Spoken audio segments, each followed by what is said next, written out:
انا كنت هبكي دلوقتي، هبكي تاني. بلاش بقى. لا لا لا لا لا بلاش. لا لا بلاش لا بلاش. مفيش داعي. داعي. ده لازم. انا جاي النهارده اتكلم مع صبر الانسان. الحقيقه بعد ما قررت اعمل عمل خدمي لقيت مجموعه كبيره مش قابليني من صنايع اصحابي.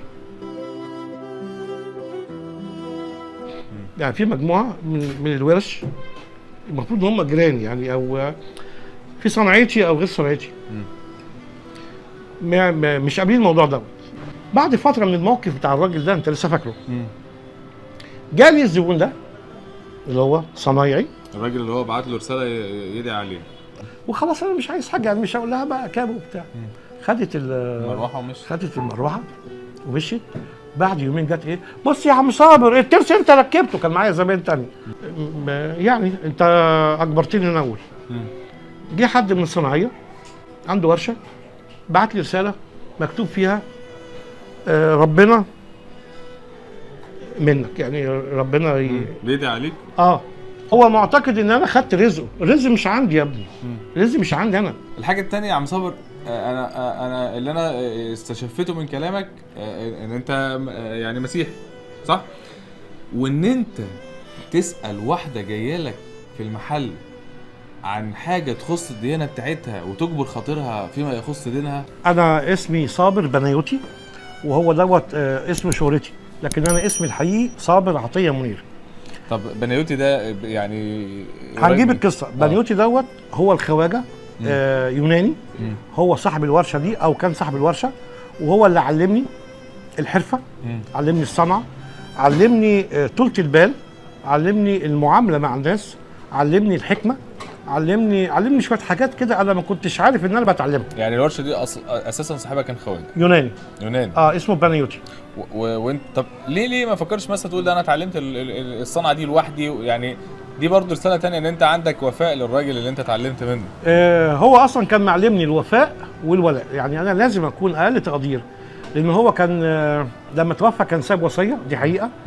كاتب في الوصيه الورشه تقول بعد وفاتي او مماتي تقول لابني وتلميذي صابر عطيه. دي اساسيه، مفيش اي قرابه بينكم؟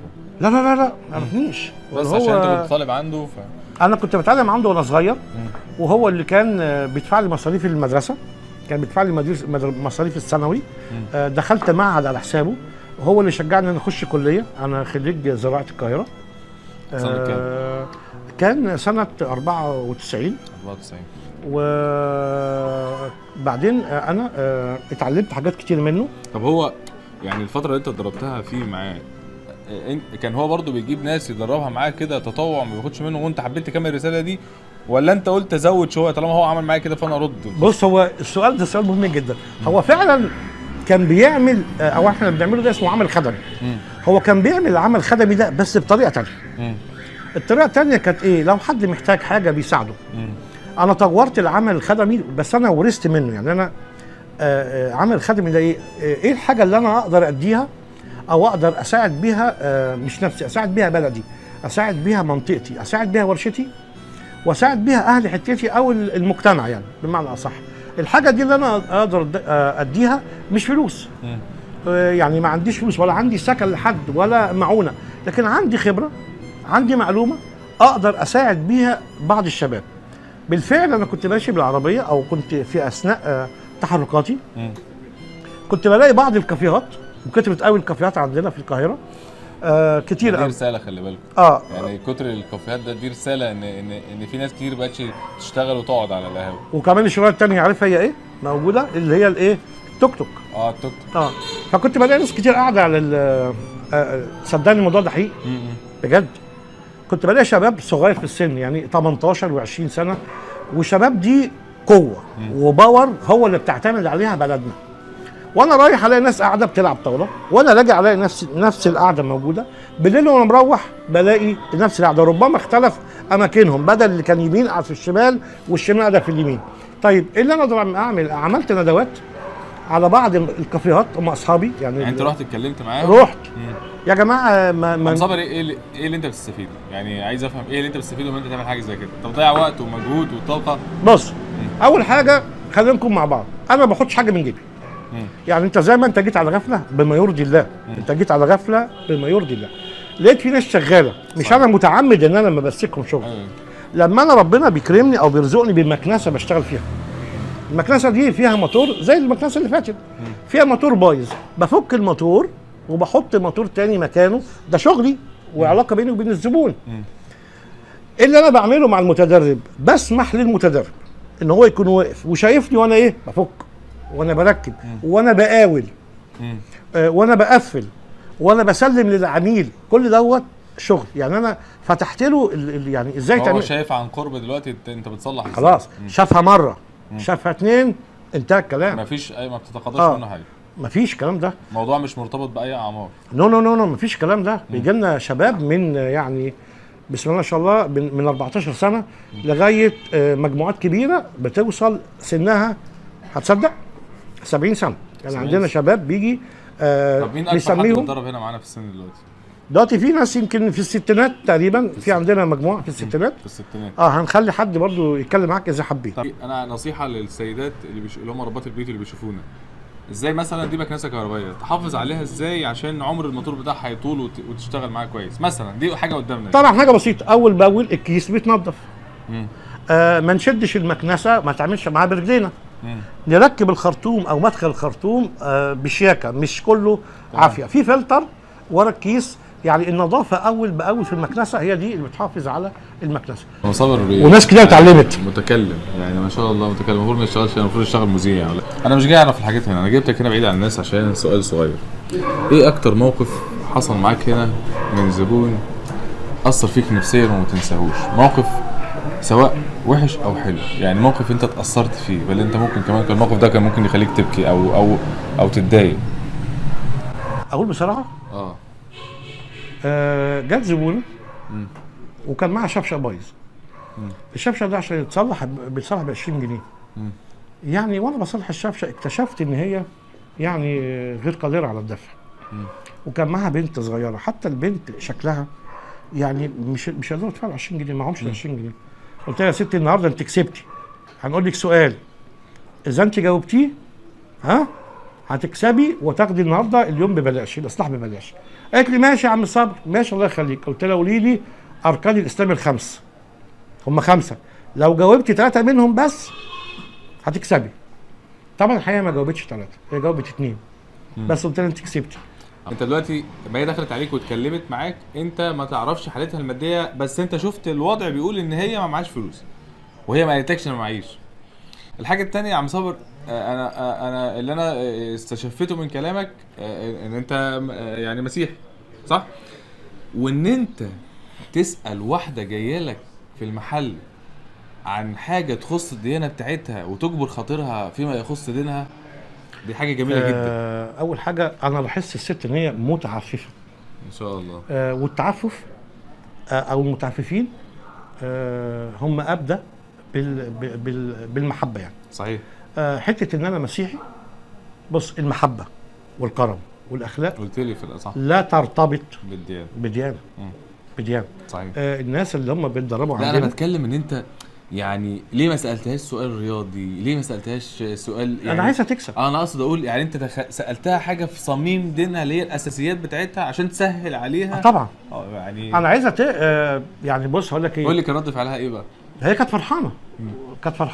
انا كنت فرحان اكتر ان انا ما حسستهاش ان انا عايز اكسبها. انا كنت فرحان اكتر، ما لازم تحس ان هي كسبت بمجهودها. عايز اقول لك الحته دي بالذات بتسعد قلبي. انا اتبسطت جدا لما انت حكيت ان انت بتجبر بخاطر حاجه عظيمه غلبان.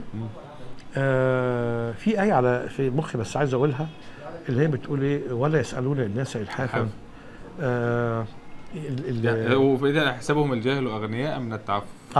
يحسبوهم الجهلاء اللي هو يعني انت ممكن اغنياء من التعفف، تفكر ان هو من كتر ما بيسالش الناس ده هو معاه فلوس او ان هو تمام. هي ما سالتش، بس انت سبحان الله بتقول لي انا بس شفتها كده قلت هي حالتها الماديه ما تسمحش ان هي تقدر تدفع حتى ال 20 جنيه. مفيش طبعا مفيش حاجه. كان مديني قرار، اذا انت يا صابر شفت بعينك حد محتاج يعني جايب شغلانه، انت قرر القيمه اللي انت عايزها.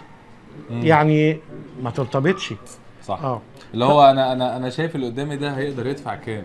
مش اللي هو أنا كله ميري زي بعض وبعمل كله زي بعض. هو انا بعتقد ان ربنا بيعوضني من مكان تاني. يعني انا بعد ما ربنا كرمني وخدت شهره حلوه، الناس عرفتني صدقني وسمعة كويسة. وسمعه كويسه. زي ما جه مستر من شويه بدون ذكر اسمه، قلت له انا حسابي 400 جنيه. حصل؟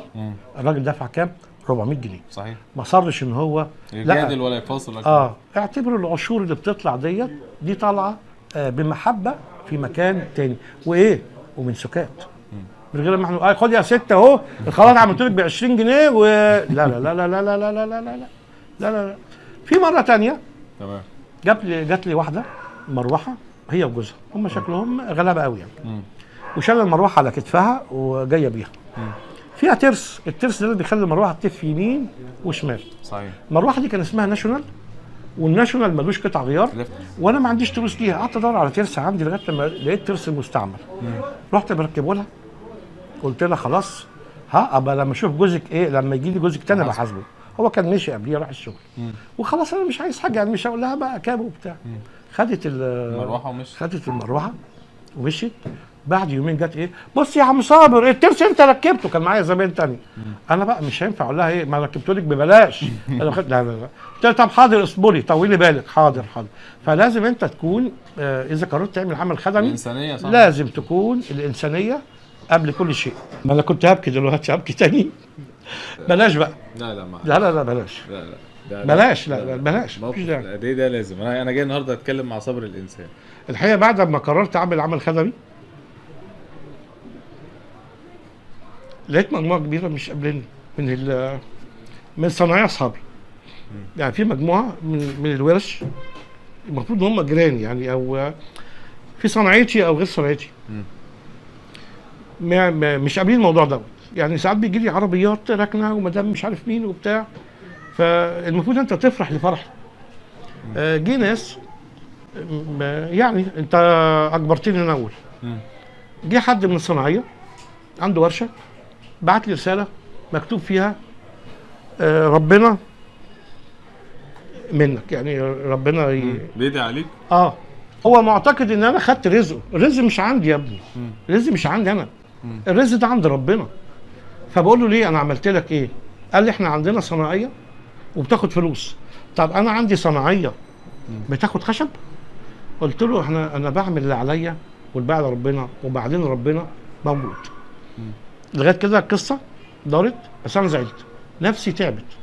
دار الايام ولفت الايام، وكنت انا من ضمن الفيديوهات اللي انا عاملها على القناه بتاعتي، قناه اليوتيوب باسم صابر البنيوتي.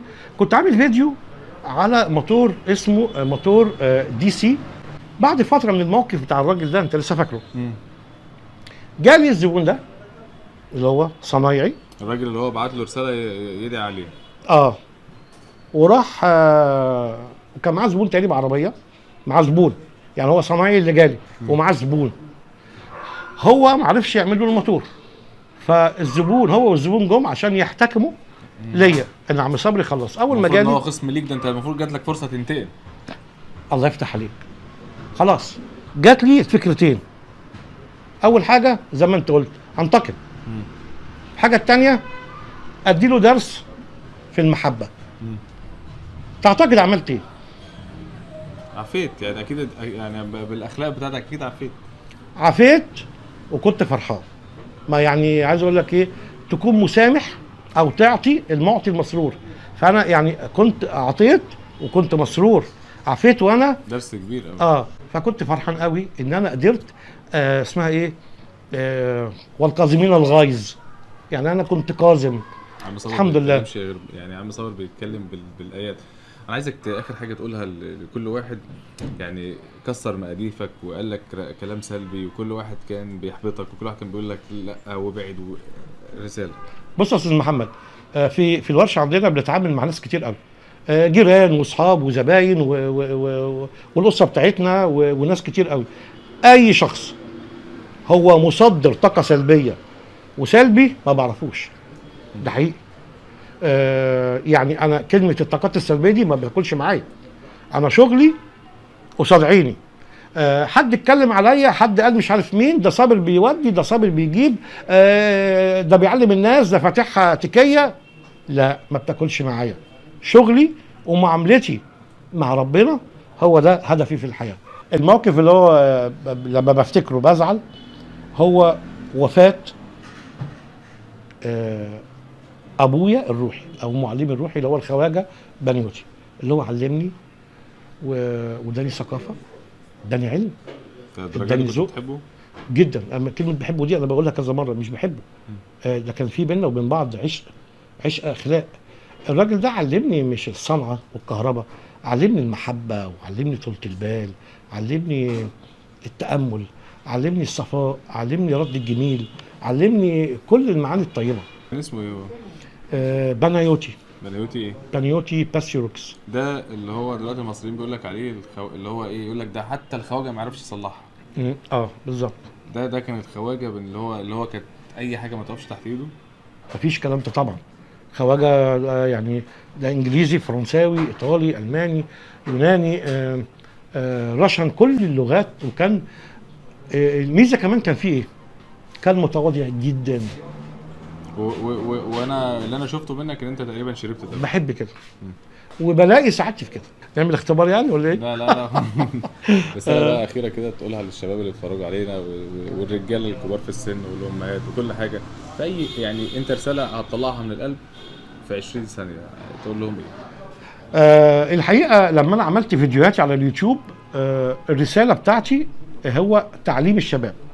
مش شرط إن أنت تبعت ابنك أو أنت تيجي في الورشة عندي لتعليم الكهرباء، لأ، ابحث عن العمل وتعلم، سواء كهرباء، سواء ميكانيكا، سواء خراطة، سواء كرتون، سواء كنترول على أي حاجة تانية.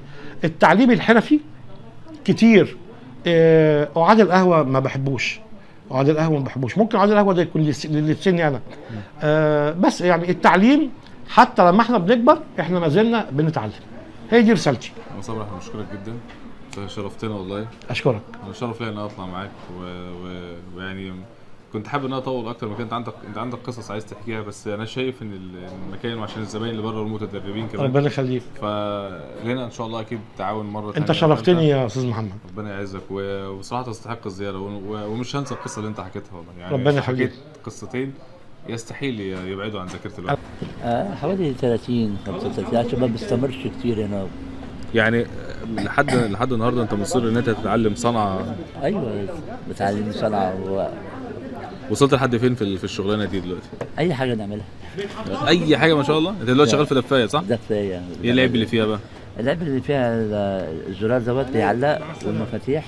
المفاتيح هظبطها دلوقتي، بس السخانات ديت مظبوطه شغاله كويس، غضبتها بالسريه منوره كويس. يبقى ده نشوف العيب من الاول. ما جيتش مره زهقت ومليت قلت لا انا مش هكمل في الشغلانه؟ لا، الحاجه بتحبها بتعشقها ما بتزهقش منها. ما بتزهق. بتقعد تقريبا كام ساعه كده على الكرسي او تقعد تشتغل تقريبا كام ساعه؟ من الساعه 10 للساعه 9 مش يعني حوالي 11 ساعه. ان شاء الله. الوقت اللي انت قاعده هنا ده ما فيش مره حد قال لك يا عم بقى اقعد في البيت وكفايه ومش عارف ايه، وده انت كبرت في السن؟ القعده في البيت بتزهق يعني. دي معروفه، القعده في البيت دي زهق. دي بتضيع الوقت، بتسلي نفسك فيها. بتضيع وقت. في حد مره هنا زعلك في حاجه؟ لا هنا عيش وملح مع بعضينا، سنين مع بعضينا. ولا من الزباين ولا من اي حد. لازم يكون راحه كويسه، حتى لو الزميل على رجلي لازم ماشي انا تحت مساعدتك. اشكرك جدا. شكرا. يعني بتاع اسبوع. بقالك اسبوع؟ يعني الفكره ان انت تيجي تتدرب هنا ديت جات لك ولا حد رشح لك عم صبر قال لك روح بدل الوقت ما نضيعه؟ لا انا شفت له فيديو. يعني انت برضو كمان شفته على السوشيال ميديا وجيت هنا؟ انا دلوقتي الحمد لله بعد ما كنت ما بعملش، ما كنتش اعرف مفك السبب من فك العاده. جيت هنا عرفت كل حاجه. تعرف تلف الموتور النهارده؟ وصلت لمرحله هنا؟ تحت. بيعرف يلف الموتور عم صابر؟ يعني هو بيقف على التقسيمه شويه. بيقف على التقسيم بس يعني بس شغال يعني الحمد لله. طيب احنا بنشكرك جدا، وان شاء الله نيجي بقى التصوير الجاي نلاقيك بقى يعني بقيت نائب عم صابر. بامانه بدون مجاملات استفدت حاجه؟ كتير، استفدت حاجات كتير. انا مهندس ميكانيكا اساسا، وعشان كده ما شاء الله مهندس ميكانيكا. بس يعني عايز يعني اخد مجال. عشان الحته دي مهمه قوي. يعني عم صابر انت مش خريج هندسه، انت خريج زراعه، وما شاء الله ابدعت في الحته دي وتعلمت من الخواجه. بالظبط. والمهندس عادل خريج هندسه. بالظبط. والنهارده عم عادل جاي يتعلم منك صنعه تخصه اصلا، هو في صميم شغله اللي هو في انا هندسه. بتعلم منه، خد بالك باشمهندس عادل، انا بتعلم منه.